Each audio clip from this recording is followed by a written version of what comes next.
I have over 9,500 unearned trophies, and I want to cut that number in half by cleaning up every possible unearned trophy in my backlog. I've cleaned up nearly 600 trophies so far, and to drop that number even further, today I am replaying I own this game as part of the Tomb Raider HD trilogy on the PlayStation 3, and I already have 18 of the 42 trophies, with the last one earned on the 9th of February 2012 for simply finishing the game. Booting this up for the first time in 14 years, I remembered that unfortunately my save data was lost when I tried to swap out the hard drive on my original PS3. But thankfully that does not matter at all, because I need to start a fresh playthrough on the game's hardest difficulty to earn the trophy the hard way. And while I work my way towards that, it also gives me the chance to pick up 8 additional trophies for collectibles and 5 miscellaneous trophies for completing various feats that I guess the developers just thought would be cool. Alright, that's not happening right now. My plan was off to a really good start, as I was able to select Tomb Raider difficulty right from the get-go, and after getting accustomed to the controls again, within 30 minutes of playtime I'd earned my first trophy, Go for Gold, for finding my first gold reward. Now it's no wonder that I missed all of these on my first playthrough, because the developers are very clearly evil and hid them in ways that I don't know if I've ever seen before. Hands down, the most heinous one was in the second level, where after solving the puzzle and being told to escape, you have to go partway down the escape path, then do a complete 180, platform away from the path to find this additional ball weight and push it down into the puzzle area to put it onto the pressure plate and lift the puzzle statue up even further to reveal the reward underneath. Moving on to level 3, it's time to attempt the first miscellaneous trophy of the run, and to unlock the trophy's superior firepower, I have to complete the entire level without using Lara's signature dual pistols. This was going to be hard for a few reasons. For one, the dual pistols have infinite ammo by default. The secondary weapon that Lara picks up, however, relies on ammo drops from enemies. Secondly, most of the collectibles in this chapter are hidden in wooden boxes that I need to shoot to break, which is so good when the ammo is already limited. And the third reason that this was going to be hard was because I'm still playing on hard. But even though Lara tried to instantly sabotage me by using the dual pistols in the second cutscene, I made my way through the rest of the level surprisingly easily. I haven't talked about it, but for the most part, the game on hard really isn't that hard. I made it most of the way through the level, and the game was even kind enough to pop the trophy before the boss fight so that I had my infinite ammo back going into it. And do you remember like 10 seconds ago when I said that the game on hard really isn't that hard? Well, there is one exception: the boss fights. The first boss fight skill checked me in a way that I was not expecting. Mostly mentally, because I was too much of a dumbass to work out that I needed to jump over the low energy waves and dodge under the higher ones. But even working that out, getting hit still did a serious amount of damage, and I'm not sure if it was me or the game, but trying to go fast during this fight made it feel like the game was dropping my inputs. After a few attempts, I finally locked in and took out my first boss, bringing level 3 to a close. Level 4 was nothing special, but I did realise that after dying, I did not need to pick up the collectible again, even though they reappear, so that was a very nice relief. But also later in level 4, there was another boss fight. And this one comes with its own challenge, because if I can survive against the boss for 5 minutes, I'll be rewarded with survival of the fittest. To be able to survive for 5 minutes, you essentially just need to spam the dodge button. It's really that simple. Rutland will constantly throw out an endless supply of grenades, and the danger isn't that you'll blow up before the 5 minutes are over, it's that he'll blow himself up before the 5 minutes are over. After what felt like an eternity, the trophy finally popped, and I could swiftly finish off Rutland. There are 2 motorcycle levels in the game, and level 5 is now my second chance to kill 2 enemies by detonating a single fuel tank for the trophy Biggest Bang for the Buck. This is a bit of a pain because there isn't a lot of fuel tanks and enemies rarely come in twos, but when they do, they definitely don't ride too close together. I did get close a few times, but finally... Oh, that was it. That was it. That was it. That was it. Oh, dude, I really don't. That's such a fluky trophy. Where is the trophy? No, come on, I swear there was 2 people in that explosion. Don't tell me I didn't hit that. And sure enough, if I slow this down frame by frame, you can very clearly see 2 bodies in that explosion, so I guess I'm gonna have to come back to this one later on. But level 5 wasn't all bad, as I did manage to pick up my 5th gold reward to unlock 5 golden things. Followed very quickly by Bronze Age Warrior for picking up my 35th bronze reward at the start of Chapter 6. And after pushing 6 buttons on different tourist attractions in the museum, I popped History Buff for listening to the tale of King Arthur, which I definitely did listen to. Thanks, I don't care. That's everything to do in level 6, and nothing eventful happened again until level 8, where the only thing standing between me and the hard way was this giant flying demon monster.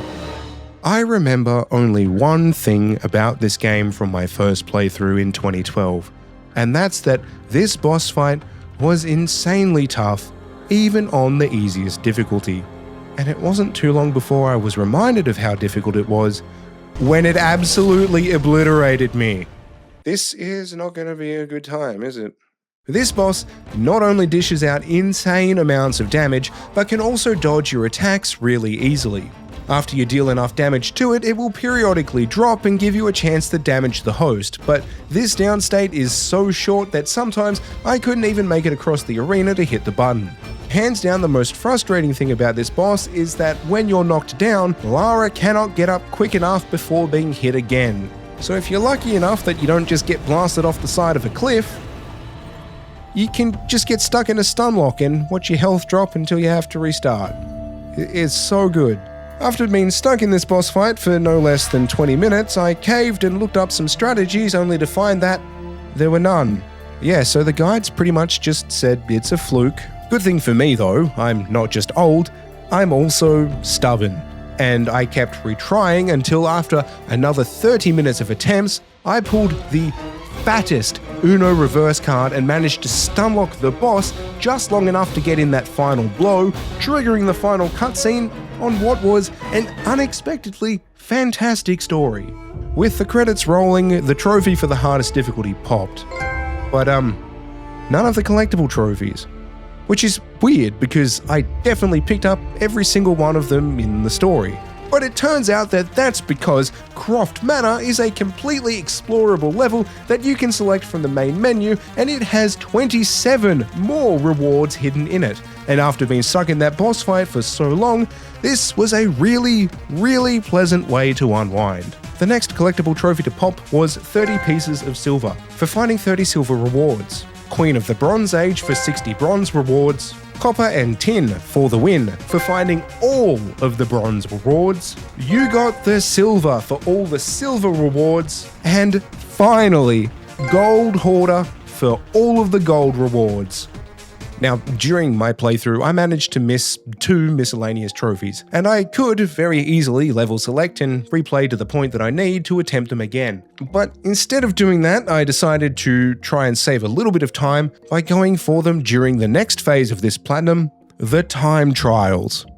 Levels 1 to 7 each have a silver trophy for completing them in time trial mode. I thought that these would be fairly easy, but there was one huge problem that I hadn't thought of. Oh fuck, where do I go? With this very unfortunate realization, I managed to stumble my way through the first and easiest level with about 16 seconds left on the clock. This trend continued in level 2, where after embarrassingly failing the easiest QuickTime event ever, okay, I realized that the timer does not reset whenever I die, and that death cost me 30 seconds. Pushing through, I managed to finish with 46 seconds left on the timer. What adds to the pressure the most is the fact that when you select the level to replay, it tells you how long it took you to finish initially. So for level 3, I had to get my original time of 34 minutes and 7 seconds all the way down to 12 minutes and 15 seconds. Just a casual 20-minute time save, no biggie. Opening into the forced slow walk section of the level, I remembered that I'd gone the wrong way on my first playthrough, and with no time to spare, I immediately went the wrong way again. I also realized that this was where I could use the TV monitor to kill an enemy for one of the last 2 miscellaneous trophies, but I messed that up too. Making my way onto the roof, I failed another QuickTime event, I also died during this platforming section, but made it to the boss fight with 1 minute and 5 seconds left on the timer.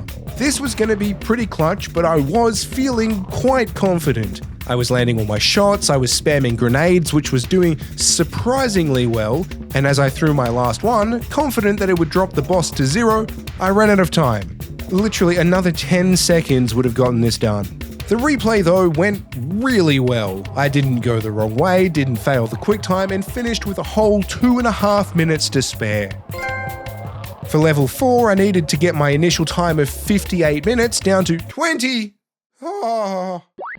And the most recommended strategy to do this was to use this rope to glitch onto a rock to the side and then jump over to a higher rock, which lets you then skip the entire level. But after 5 minutes, I could not do this. The pressure was now on as I would have to do this legit. I know, how horrible is that? This level is unique in the fact that it is essentially one big puzzle room that takes ages to complete, and I managed to mess up and fall all the way back to the beginning as I was one jump away from finishing the most time-consuming part. Obviously, I ran out of time and I wasn't even close to the end. Although thankfully, now I was more familiar with the level and I completely smashed it with over 4 minutes left. As it turns out, completing each level's speedrun also unlocks a cheat code, and I just unlocked one for infinite assault rifle ammo, and as you all know by now, I am 100% all for using the tools the game gives me. The time for level 5 was 27 minutes and 10 seconds, much more generous than any other level, and that's because it is awful. Not because of the insane amounts of enemies or the prolonged bike chase where I also missed my chance for that 2-for-1 trophy again. Good job. But because of the timed dodge the electricity not puzzles that eat up so much time and the boss fight at the end. I messed up the longer climbing sections big time, but by the power of small miracles, clutched up and finished with 55 seconds on the clock, and thank God for that because I was not keen on going through this level ever again.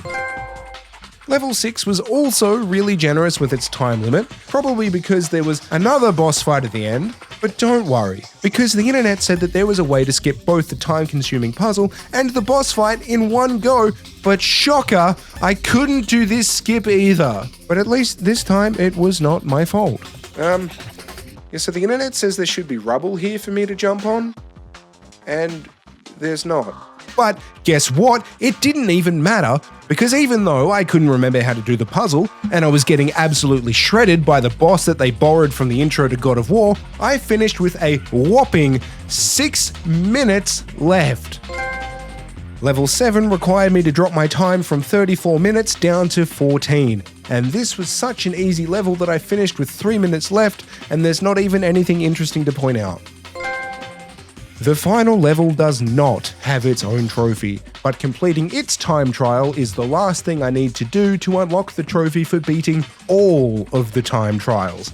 And thankfully, not only do I get to play this on an easier difficulty now, but for completing level 6, I also unlocked the cheat called Bulletproof, which is essentially just invulnerability, and you bet your ass I threw that on. I felt so insanely OP just slicing through the boss's health bar, finishing the level in 3 minutes and 17 seconds. First popping the trophy You Wear It Well for unlocking all of the outfits, and Have a Good Time all the time for completing all of the time trials.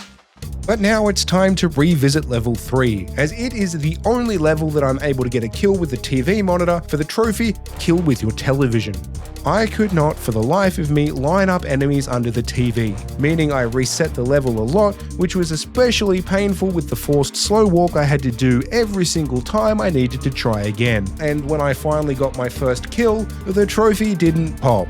Is it actually not going to pop? Come on. 100% I got that guy. And this wasn't the only time it happened either, as 5 minutes later, when I finally got my second kill, come on, that's it. Are you fucking serious? Now, there is a saying that I believe originated in the monk temples of Nepal, and that saying is, "Third time's the charm." And those monks were right on their money, because the third time I got a kill, oh, come on. Yes! Oh, thank God. But I wasn't out of the woods yet because I still had to kill 2 enemies using 1 explosive barrel. Remember the one that I definitely did earlier? Yeah, that one. At least for this one, it turns out it's a known bug, so I'm not completely crazy. I did this on level 2 as it doesn't take as long to replay the level to get up to the bike chase. I really do wish that the devs had put in a restart checkpoint, but everything was pretty easy except for these last 2 trophies, I guess, so yeah, the devs can have a pass. I missed a double kill on my first attempt, and on my second attempt, 2 guys ran into each other and crashed right before I had the chance to blow them up, which wasn't annoying at all. But the monks from Nepal strike again, because on my third attempt... Oh! Yes! Oh! Man!